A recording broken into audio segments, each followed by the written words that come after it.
Hello testers and welcome to another STP community webinar. My name is James and I am the Event Logistics Coordinator here at STP. Today we are joined by Jason Wick from MakeMusic, and he will be talking about the F word, giving great feedback. A few things to cover before we get started today. We have an upcoming webinar next Wednesday, October 21st, from Joel Montevaliski at Practice Test, and the topic is modern testing, focusing more on quality and less on testing. Visit softwaretestpro.com to register for the webinar and view all of the remaining webinars from STP in 2020. Looking to practice your speaking and presentation skills or have an idea for a webinar? Webinars are great for both new and veteran speakers, and STP is looking to fill the rest of the 2020 community's webinar schedule. Submit your webinar proposal today at softwaretestpro.com.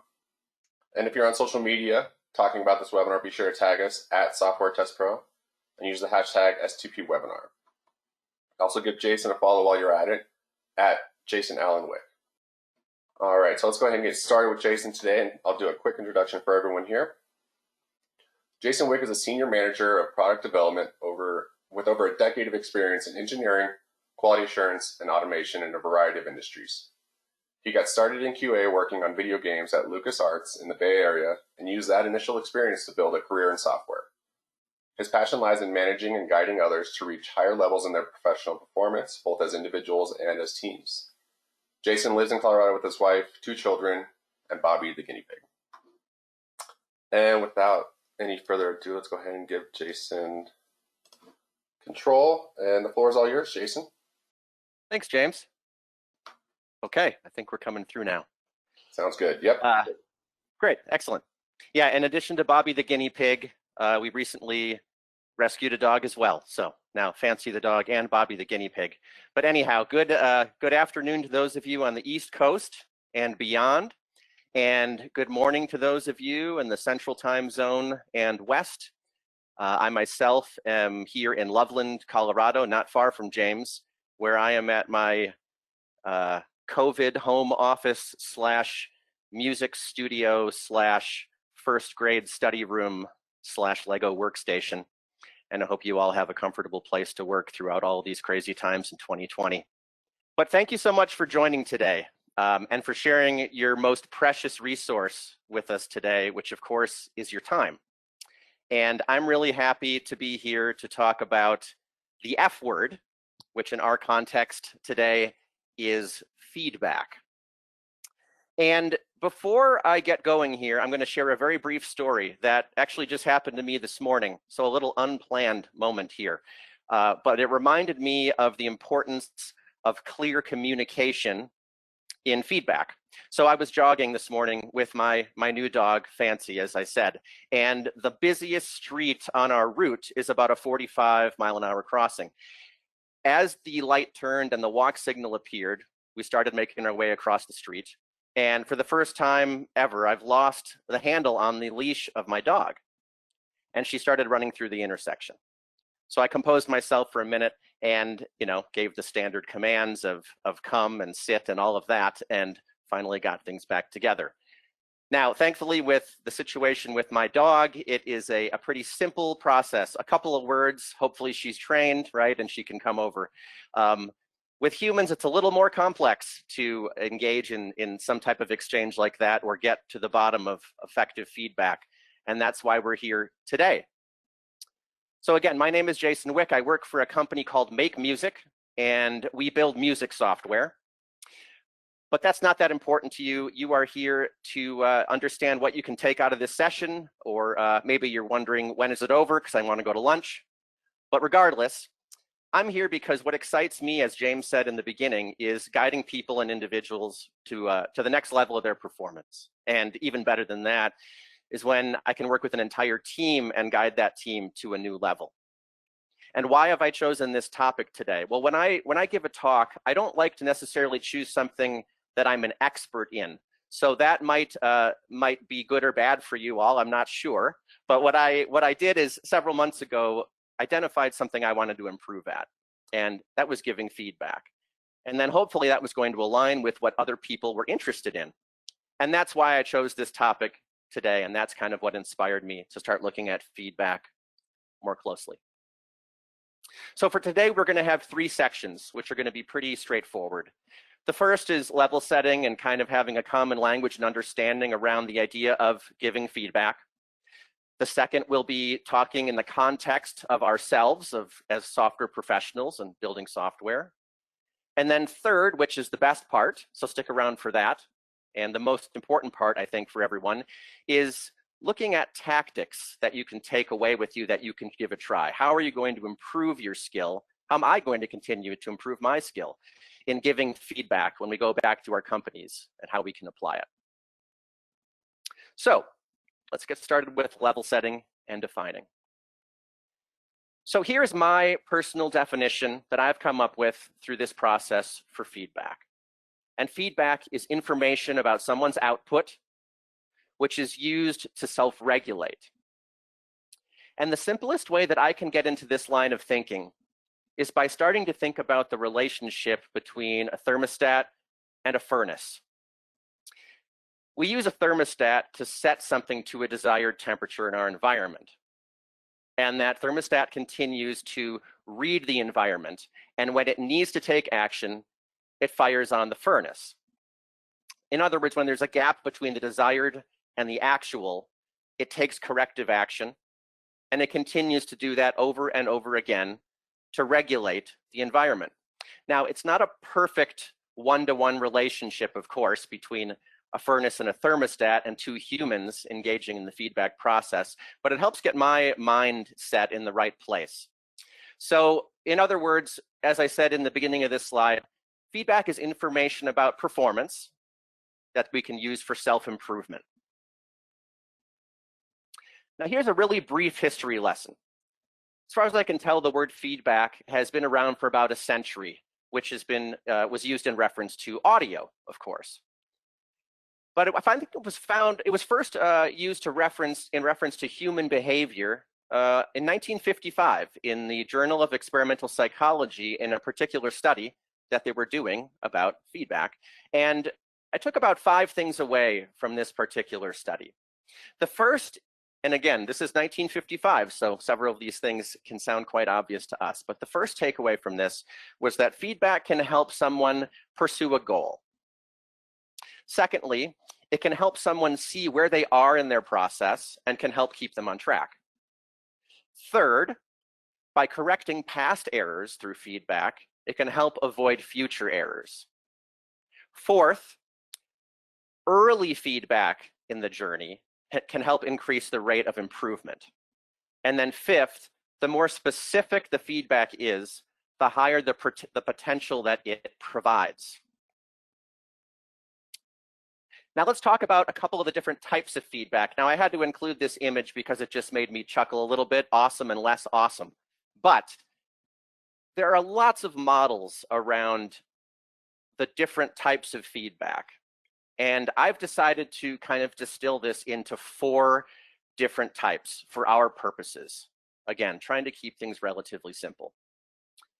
And the 4 types are constructive, positive, constructive feed forward, and positive feed forward.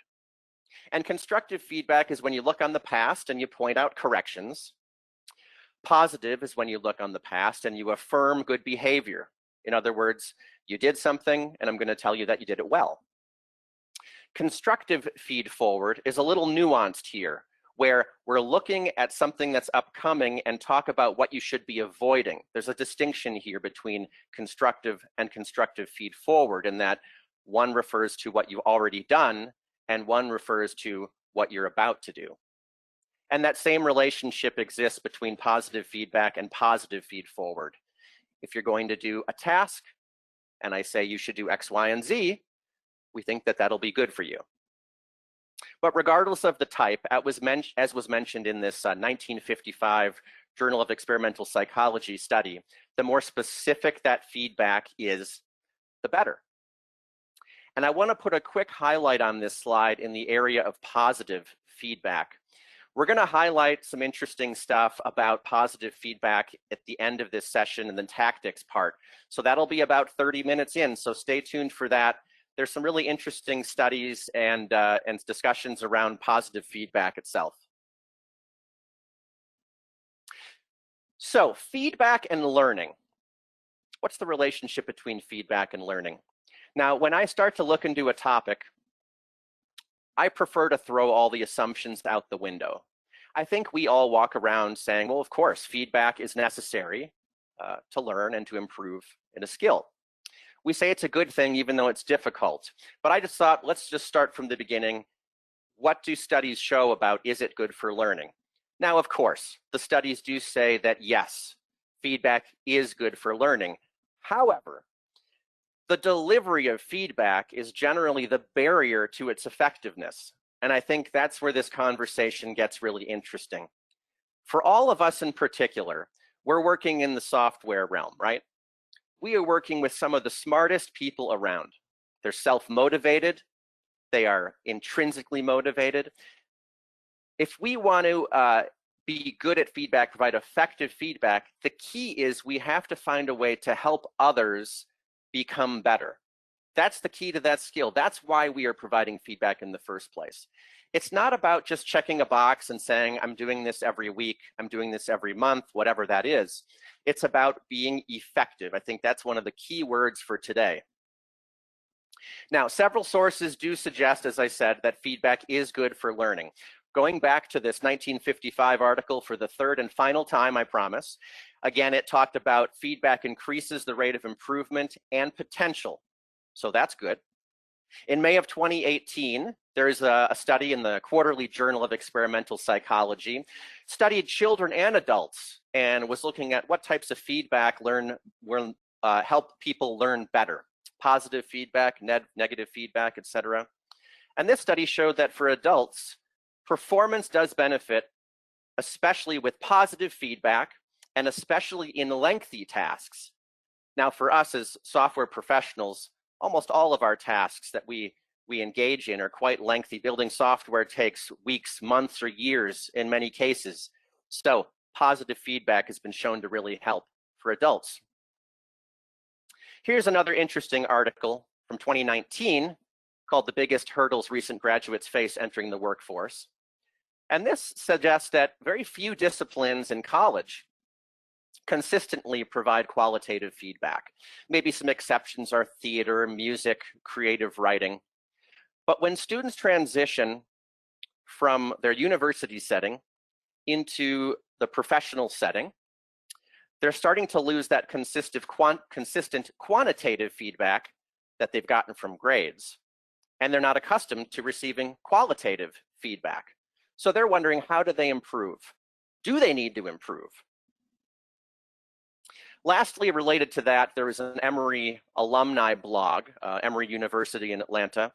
Here's a great quote from a blog here last year, and I thought the best way to convey the sentiment was simply to read the quote.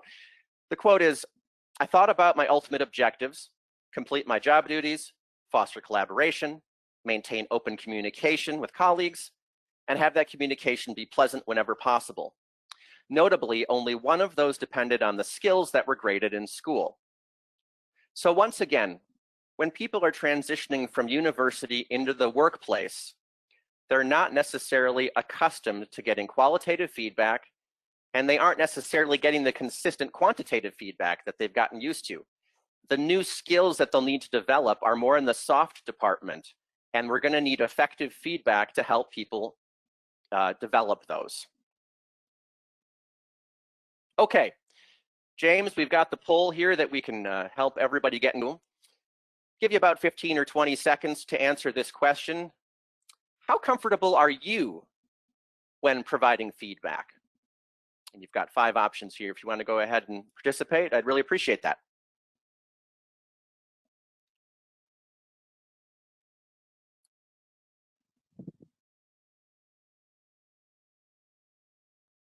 All right, looks like we got some coming in.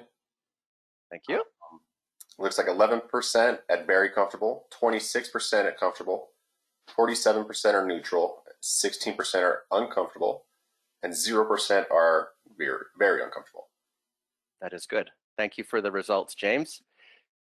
So about half of us are in the neutral or below. Now, are you a unique group? And I will suggest that you are not a unique group. And the reason I say that is because I'm going to fire off some statistics about feedback from a variety of sources.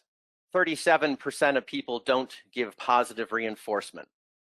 14.5% of managers strongly agree that they're effective at giving feedback, only 14.5%. 44% of managers believe giving developmental feedback is stressful. 37% of managers said that they're uncomfortable having to give direct feedback. 21% admitted they avoid giving developmental feedback. And my favorite, 69% of managers are uncomfortable communicating with their employees. I'd love to go back and revisit that study. I love the way it's worded. It's a pretty powerful number. But regardless, the point here is that everywhere you turn, people are having negative experiences with feedback to a degree that they're afraid or they're uncomfortable, or at least in the best cases, quite often, they're not confident. If we want to build up employees in our workplace, accelerate their learning, build high-performing teams, effective feedback is going to be a necessary component of this. So here's a quick recap of section 1. We defined feedback, so we're all on the same page, went through a short and hopefully not boring history lesson, defined 4 types of feedback, discussed the relationship between learning and feedback, and went through some market numbers, including your newly submitted market numbers through this poll about how people are or are not comfortable providing feedback. So this means we are ready for section 2. And this is feedback in our context, which of course is building software products. So for feedback in our context, we're going to focus on 4 relationships. This isn't just a conversation about managers to employees. This is about everyone in every direction. I am going to start first with the manager to employee relationship, however. It's the angle for me in my work life that I'm focused on primarily because I'm interested in my employees' success. And as far as my philosophy of managing, it's a central part of managing, in my opinion. It's a service to provide to my employees, thinking of them as a customer. So some of the typical context we're talking about here is a one-on-one meeting or a private direct conversation. Typically, we're going to want to avoid giving feedback in public. With constructive feedback, it'd be very easy for people to go on the defensive in a public setting. And I'd like to point out, even providing positive feedback in a public setting, I'm not going to say don't do that, but there's a risk there of what I'm just going to call the tiger team effect. If I'm publicly celebrating a few people on a team too often, there's the potential for the unintended negative consequence of those who really aren't receiving that in public. So just keep that in mind. But anyhow, in these one-on-one and private conversations, we can provide observations, about behavior. We can use it as an opportunity to help employees develop their skills, discuss quality of their work, and of course, the hotly debated topic in HR circles about providing input for performance reviews. Now, here are a couple of examples of manager to employee feedback. And I will tell you this, if you're on this call, you have my contact information and you'll have it again at the end. I would love to hear from you and discuss these offline. One thing I really learned in preparing for this presentation, it is very difficult to provide great examples of feedback because it is so subjective. I love to talk about this stuff. So please, if you want to hit me up and say, hey, that example was terrible, I'm okay with that. Let's talk about it. I'd like us both to be able to learn from going through this. But here are the 2 examples. And before I forget, I'm trying to win the award for the busiest PowerPoint slide with this one here, with all these markings and whatnot, jammed packed full of stuff. Here's the first example of a good example of manager to employee feedback, in my opinion. And this is when an employee is meeting with, a manager is meeting with their employee and following up on something that they talked about in the past. So here it is, something like, last week we talked about your desire to improve your end-to-end mindset. I was thinking about this and brought some suggestions for online classes about using Jenkins that you could help to develop this skill. So this is good feedback because it's part of a loop. We talked about this before where the employee brought it up. We're talking about it today, and hopefully we'll continue discussing this. It comes from the right place. In other words, the manager is trying to help. And it's focused on the problem, which is the employee identified a skill gap for themselves. Okay, now for the uncomfortable version, number 2, which is a negative or a constructive feedback that is being delivered from manager to employee. And here, pretend that we have a case where there was a stand-up this morning and there was a little verbal altercation, if you will. And so afterwards, the manager sends a quick Slack message to one of the employees and says, hey, could we meet in a few minutes to discuss this morning's stand-up? And what that does is that provides a heads up to the employee, and there's not a surprise or a blindsiding coming when providing this feedback. They already know what we're going to be talking about. Now, once face-to-face and verbally, here's an example of some good constructive feedback, in my opinion. The tone of how you responded to Tim's question this morning was rude and unprofessional, and that could be a barrier for safe communication in the future. So you can see in that markup, again, it's not a surprise because of the early Slack message.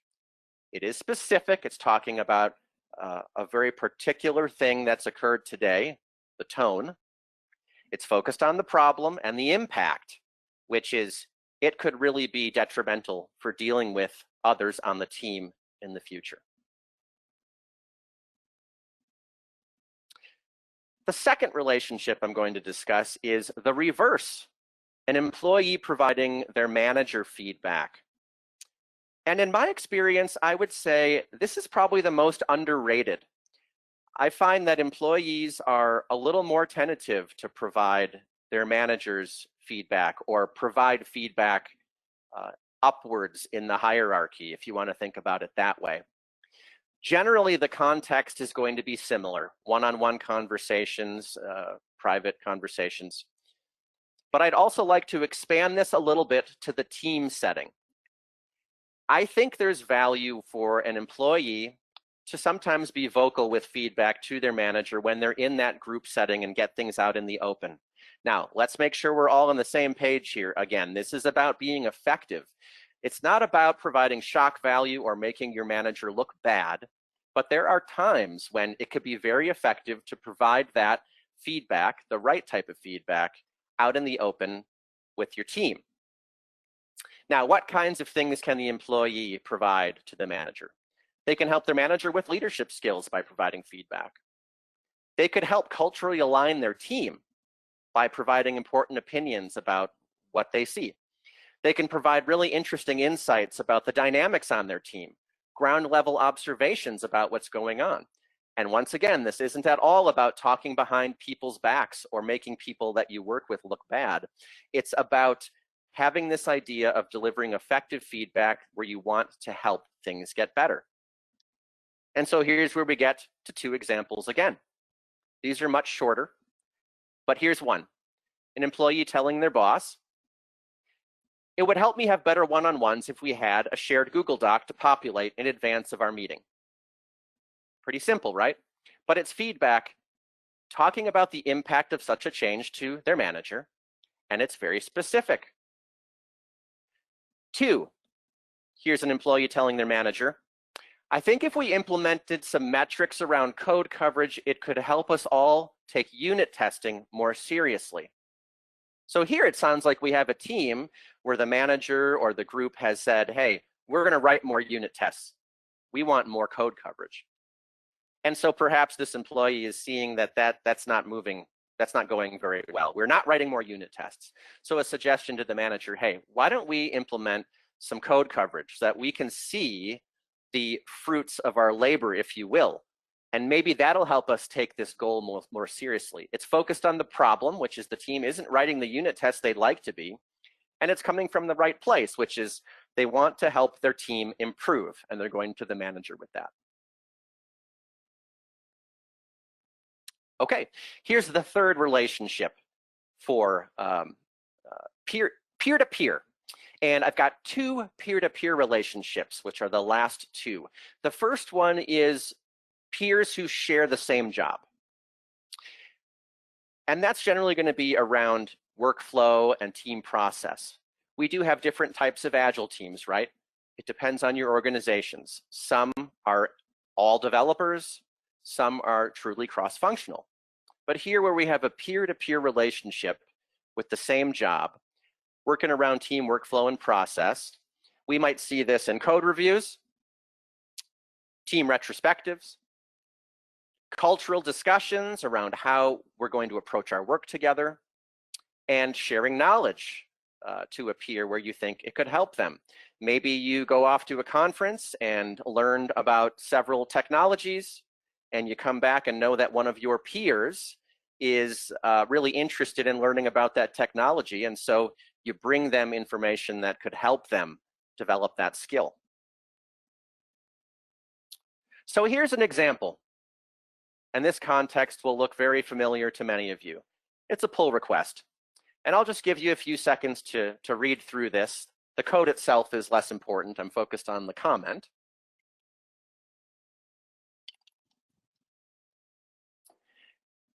And this feedback here, it's part of a loop, which is good, right? It's a pull request.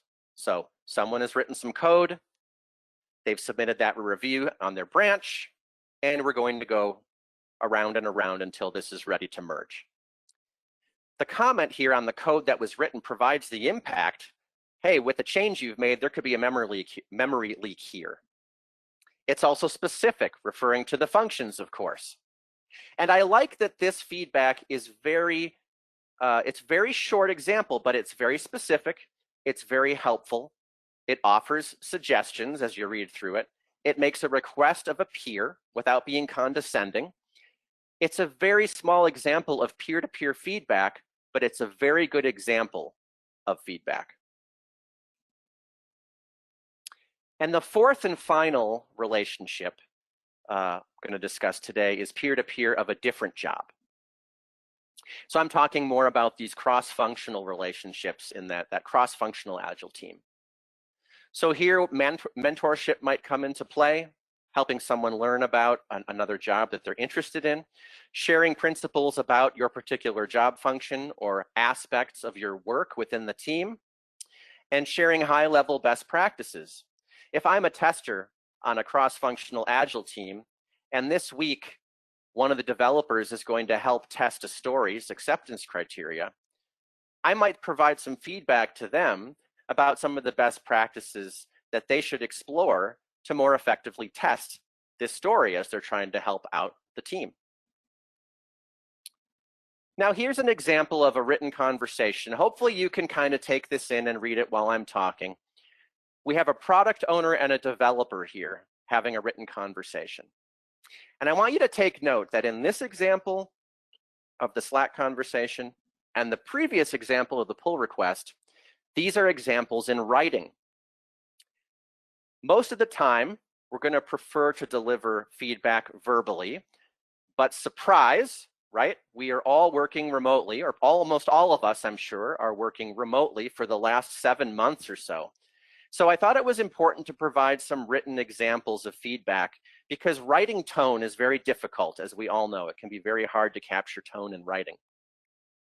Anyhow, you have an example here of a product owner providing feedback to a developer based on a developer who's trying to work on a feature, and they're providing some different options. And what they're focusing on is what's good for their team or their process or their teams in the organization. And the product owner is offering a reminder here to say, hey, remember to consider the end user. Let's not forget about that variable in selecting the choice. And of course, that's based on the product owner's accountability and perspective of representing the user. This here is an example of positive feed-forward feedback, one of those 4 we discussed early on. In other words, the product owner here is telling the developer, hey, if you consider the user view too, I'm sure that you'll pick the right option for this feature.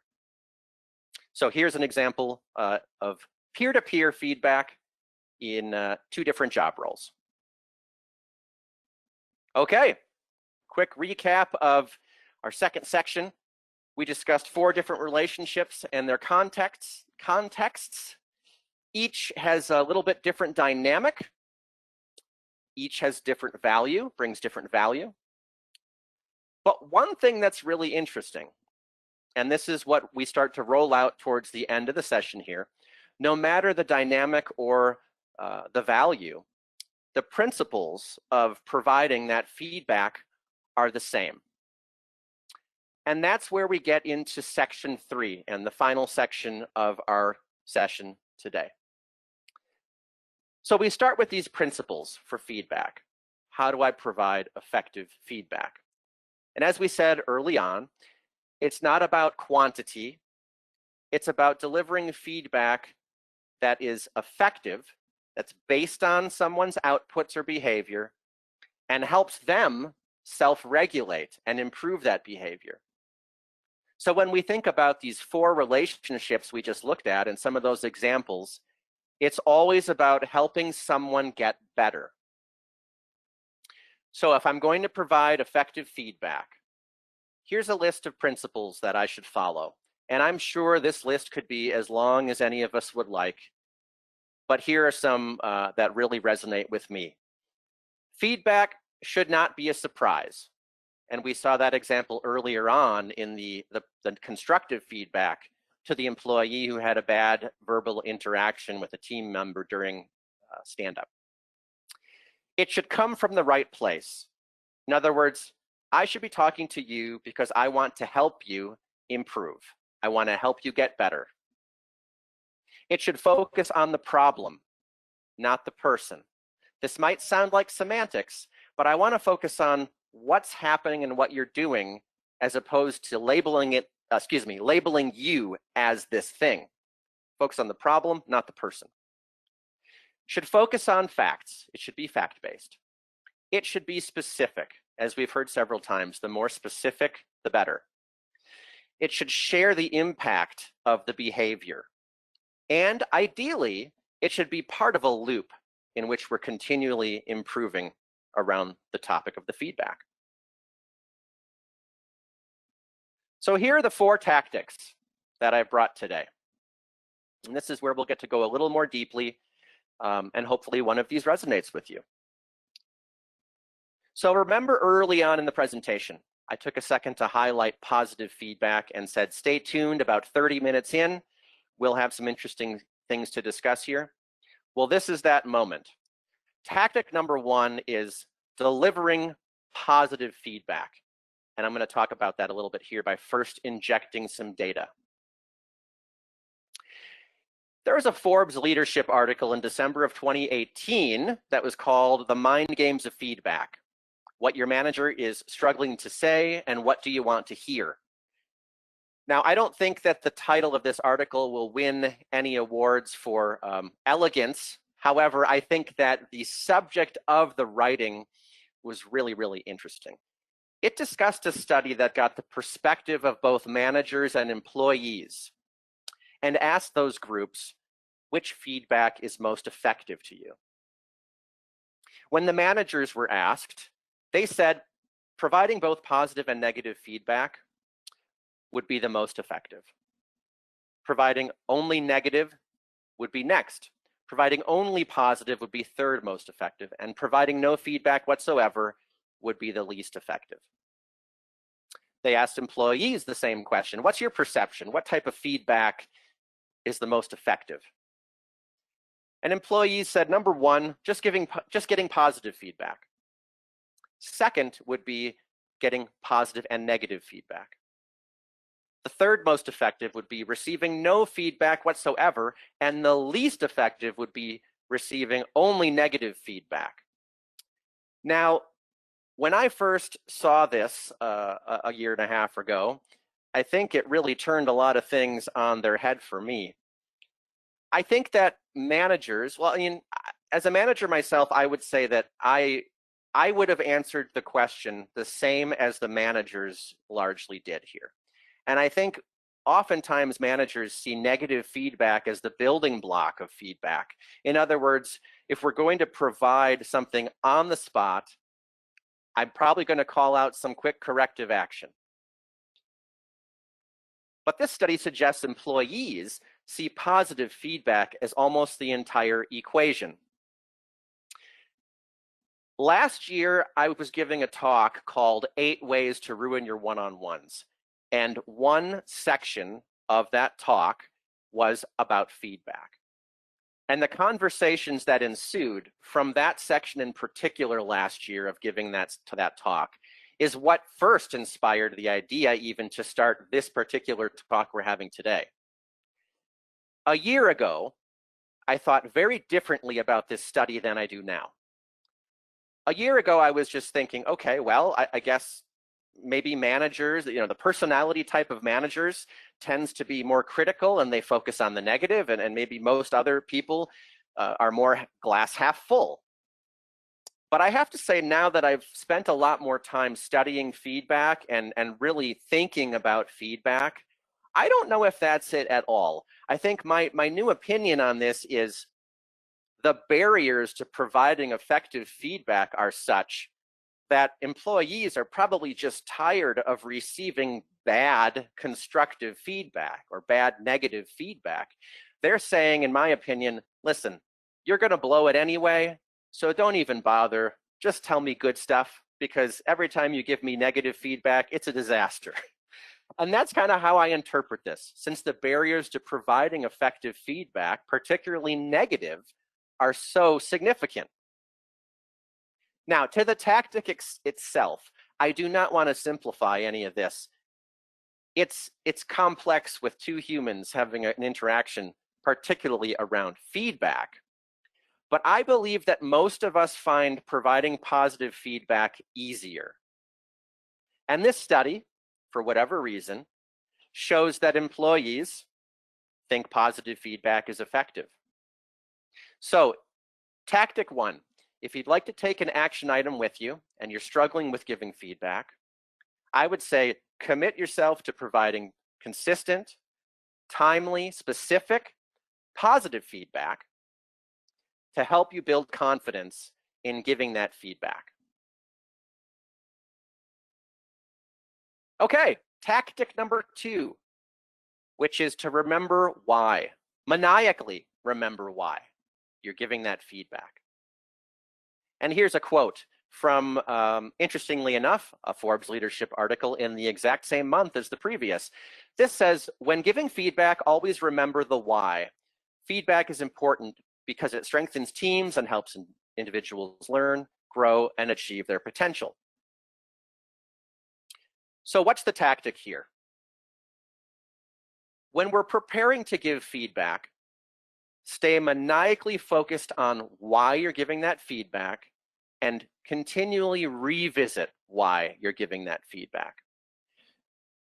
You're providing this feedback for someone else's improvement. That's why you're doing it. And we've already seen the numbers.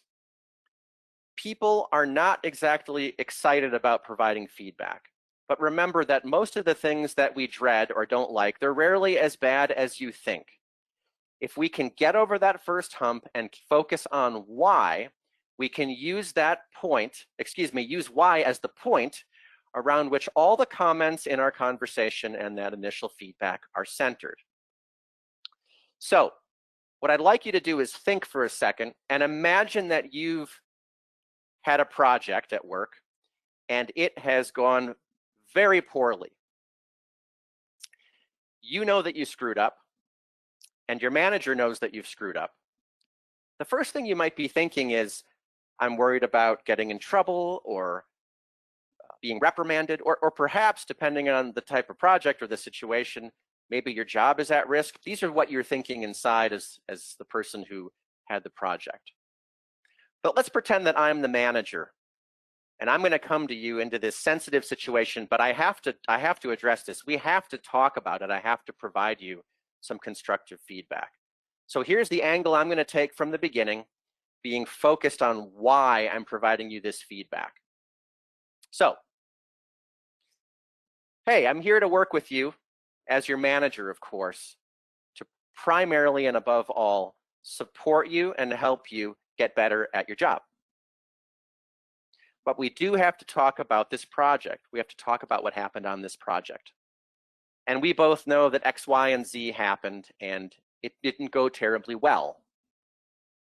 But as we talk about some of the missteps in this project, let's make sure that we're focusing on where we can take corrective action. Let's have some takeaways so that you're getting better and developing as an engineer as a result of this experience. Now, as the person delivering that feedback, I am thinking about, why am I talking to you? Well, the truth is, I want to help you get better. I want to help you develop your skills. And that's what I continue to revisit. Say, hey, I'm here to help you as your manager. I want to help you get better. We're going to go through this project, but let's make sure we focus on the takeaways to get better. There are lots of ways a feedback conversation like this could go, but with each step, remembering why and applying that was really important in having a good mindset. For those of us afraid to deliver constructive and negative feedback like this, I think thinking through that lens can make it a lot easier to start that conversation. So that's tactic 2, maniacally remember and revisit why. Tactic 3, implementing a retrospective. Now you might be thinking, well, I'm not a Scrum Master. And that might be true, but regardless of our job, any one of us can take ownership of a situation, right? If something happens, we can take the time to get that group of people together, stop the line, if you will, and look back at what happened and try to understand why.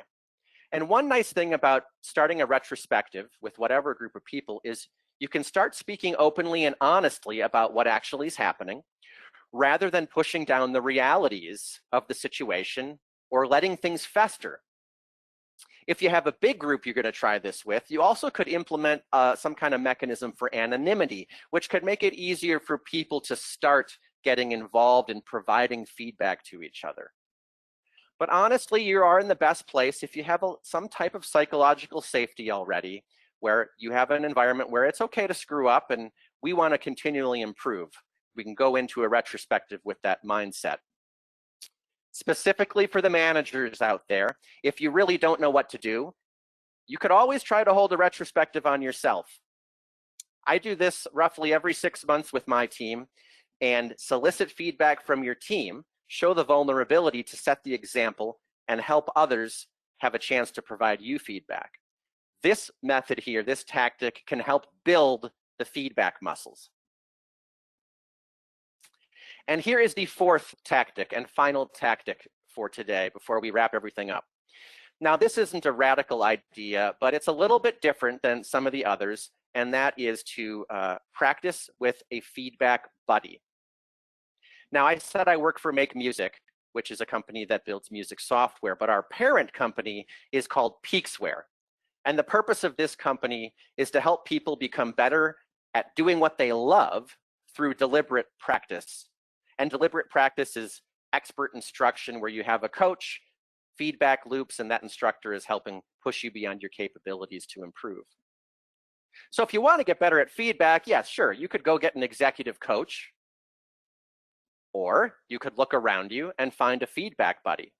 Find someone else who's interested at getting better at delivering feedback, and then you can help each other and provide feedback to each other.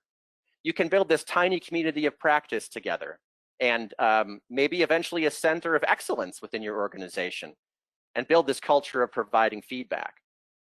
Maybe you're in a team setting and your feedback buddy is already there, or also there, and a situation arises and you're not sure how that went. And you want your feedback buddy to provide some instant feedback on how you did.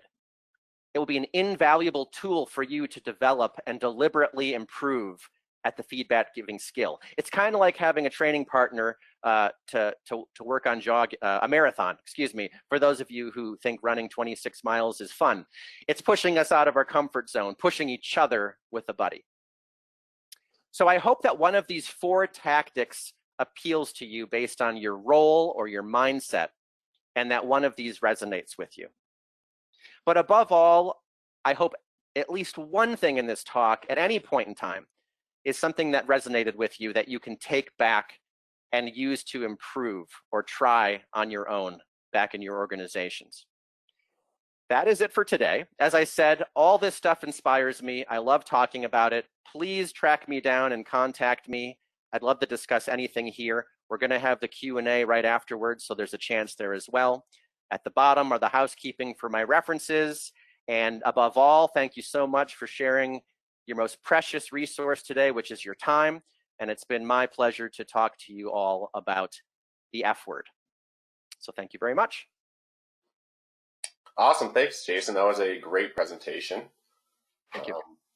Very relevant, especially for today, as we aren't with each other every day. It seems like we are at home and kind of doing our own thing, and then gradually just kind of keeping in touch with everyone. I do have a question for you. How do you keep your biases or your opinions out of your feedback? Because we know a lot of people, some people don't get along with their peers, or they don't think very highly of their managers. How do you keep that out of your feedback without being too negative or too constructive over and over about someone just because you don't necessarily get along with that person? That's a really great question. I think as humans, we have to acknowledge that we're always going to have some level of bias, of course. However, one thing that I've found helpful, and this isn't actually specific to feedback, but I keep a journal about decisions I might make. And I could see that idea really carrying over to providing feedback. If I want to prepare and think about how am I going to interact with this person that maybe, as you say, I've had trouble with, maybe I've got already have a negative thought and some poor previous interactions with, sitting down and kind of writing it out, really checking, thinking about, okay, am I approaching this fairly? Am I trying to approach this objectively?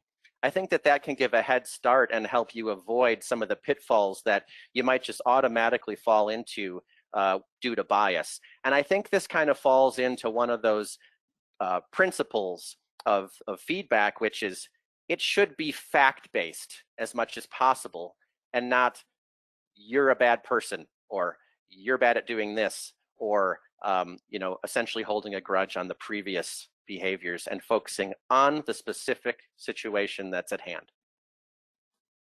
Great answer. Perfect. We got another question here. How do you deal with someone who does not take constructive criticism or constructive feedback very well, or they take it personally, I would say? Yeah, great question. And we all have this problem. We all have experienced this problem. I would say interview the person. And what I mean by that is just be open and transparent and vulnerable with that person and say, I really want to provide you feedback that is helpful for you. How would you like to receive this in a way that can help? And there could always be some kind of weird personality issue that's beyond your control as the feedback giver. But I think understanding the person you're dealing with the best that you can, understanding their preferences, making sure that you're catering to what will help them, feeds into that principle of your feedback's coming from the right place. And I think at some point in time, you can only do the best that you can do. There is some element of this that is up to the other person, of course, right? But that's what I would say for an answer. Perfect. Another great answer. And that's actually all the questions we have for today, unless anyone else has some last minute questions. Thanks, Jason. That was an awesome presentation. Like I said, I think it's very valuable, especially now, being able to communicate with your team members, even though you're not in the office with them every day. Feedback is huge. It definitely helps everyone involved. Yeah, thank you, James. And thank you, everyone, for attending today. Appreciate it. Awesome. Thanks, Jason. And before we get going today, just a few things to remember. We do have another webinar coming up next Wednesday, which will be on the 21st. That's going to be with Joel Montbeliski. He will be talking about modern testing and focusing more on quality and less on testing. And again, if you have would like to be considered for a webinar presentation or have an idea for a great testing topic, please reach out and visit softwaretestpro.com to submit your proposal today. Again, thank you everyone who joined us today. Thank you, Jason, for a great presentation. Hopefully we will see you soon, everyone else soon, again at an in-person conference. But please stay safe and everyone have a great day. Thank you.